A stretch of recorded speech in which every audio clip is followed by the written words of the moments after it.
You know, what I just told our guys was I just felt like we did what we were supposed to do. There was some good, there was some bad, and we still have so much improvement, you know, left with this team. But I thought that they tried to do what we've been asking them to do. They were very coachable, but you know, with all due respect to Evangel, we're going to have to play a lot better a week from today. Well, you know, I just think it's a game that should be played fast and aggressive.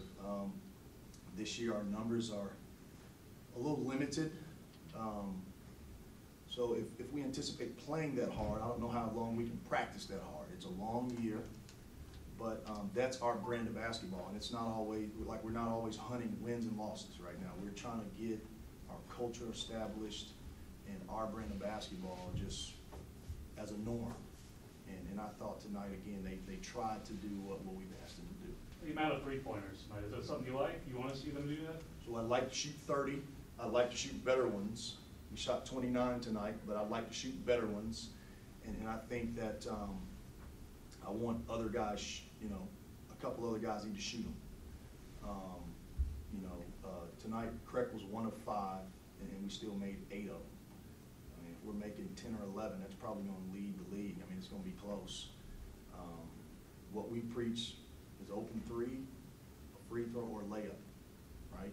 In the order of layup, free throw, three. So a couple of them probably were bad, but I'd rather them shoot that three than a pull-up mid-range jumper. You know, Shimon has a chance to be a good player. He's big, he's skilled, he's very coachable, got a really good IQ, but he's just a freshman. And, you know, he's still got a little bit of a ways to go, but he made some shots tonight, and, you know, he's coachable, but he still has a ways to go. But he has a chance to be a good player. One of the things I will tell you is I thought we tried to execute in our sets pretty good. I thought we tried to move the ball for certain parts of the game. We still struggle with ball reversal and understanding spacing in our motion. Sometimes we're just 5 out. We should be 4 around 1.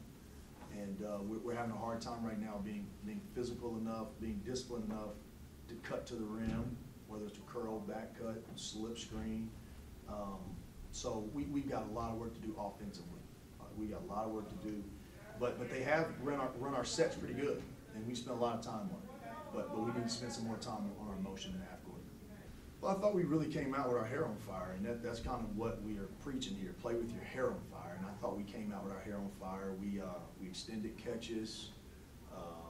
We had early help. I don't think we checked out, meaning boxed out from start to finish worth anything. So I was very unhappy with that, but I think at the start of the game, we came out with our hair on fire. And that's just effort, that's just energy. And again, you know, strategically moving forward, we'll have to decide how long we can practice, because we practice like that too. And I don't know if we can do that all year long, considering the numbers. You know, a couple guys played tonight that would not have played had we had a full roster. Keandre Cook would not have played. Ryan Krecklow would not have played. Obadiah Church didn't play the second half. So we'll have to really come up with, you know, some type of way to be able to play our brand of basketball with limited numbers throughout the year. Well, I don't know if we should ever dial it back, but again, we're going to have to make sure our guys are fresh. We have so much improvement to do. We have to practice. I mean, I'm talking like this, and it's November, like the season hasn't started. But again, you know, we've got, if you look at our roster, we got 4 guards out there. And then Ross Owens has to play a little bit out of position. Kabir Muhammad played on the perimeter second half. I mean, our offense was not very good today in the second half because we were literally playing 3 post players together, one of them on the perimeter. And so we'll just have to try to stay as healthy as we can. But that's our brand of basketball. And we want to try to make things hard on other people. Talk about your limited numbers right now. Jared Ritter right now with the waiver right now. Just touch on that and how that process has been. Is that something you knew coming in would be a problem, or just how recent is that? Yeah, I mean, that's just an NCAA rule. You have to do a year of residency. Everyone knows that. No secret. What happened with his situation is we put everything in for a waiver, and now we're just waiting to hear back. But yeah, that's you know, I said this earlier today, we put it in a minute before you can even put it in.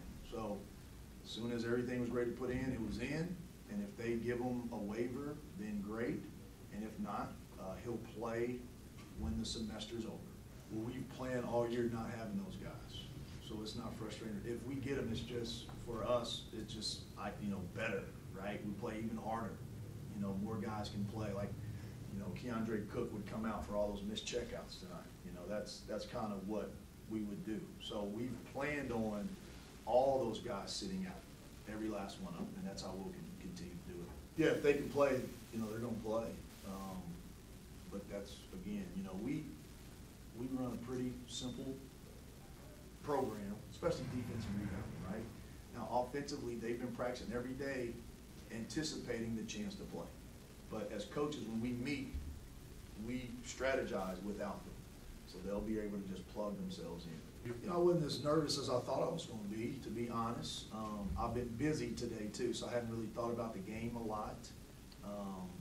But you know, I've got to grow up too. This is my 5th year as a Division I head coach. I mean, I should know what to do by now. But you know, I have some butterflies, but nothing. Again, just calmer than I thought I was going to be quite honest. You know, feels good to coach in such a nice venue at a school with so much history. It's a big deal for me and my family.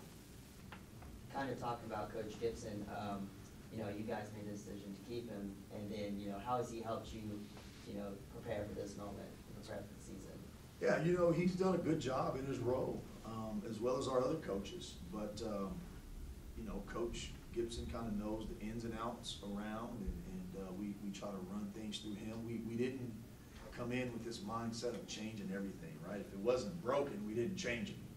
And he's been able to really help us with that. And he's been able to help us with relationships that he's made throughout the community. And he has a good understanding of true, loyal Bear fans. And he's done a good job of helping me identify those type of people. And I think he's really done a great job. He's good. He's really good. It felt good just to play in front of these fans for the first time, and just the fans to see our new look as a team. And it was actually, I mean, we had a close scrimmage like 2 days ago, so I mean it was good again to play against a new opponent. But it was just a good start to hopefully a good year. It's a kind of new role, just taking it day by day, just trying to learn new stuff, 4 or 5, and trying to just keep in the young guys' ears like Shimon, Jan, D. Scotts, because it's their first year, especially for the twins who coming over from Poland. And Shimon's performance tonight, is that something we can expect from him? Yeah, most definitely. Yeah, it's been good having good period, because I mean he's familiar with like the guys that were on the team last year with the old staff and stuff. But it's good. He gets on us about just being leaders to the other guys, but it's just it's comfortable just having a familiar face with him on the staff, because he knows a lot about the game and stuff like that. And it's just good to have a guy like that. Not having Ritter right now, a lot of people kind of just went into this kind of assuming that he'd be in right now. Did you guys kind of assume that, or? Yeah, we just kind of assumed that, but then they just came out and told us that he wasn't able to travel with us, and he's still working on his clearance. So that's all we know. Hopefully he can get back for this first game on the 6th.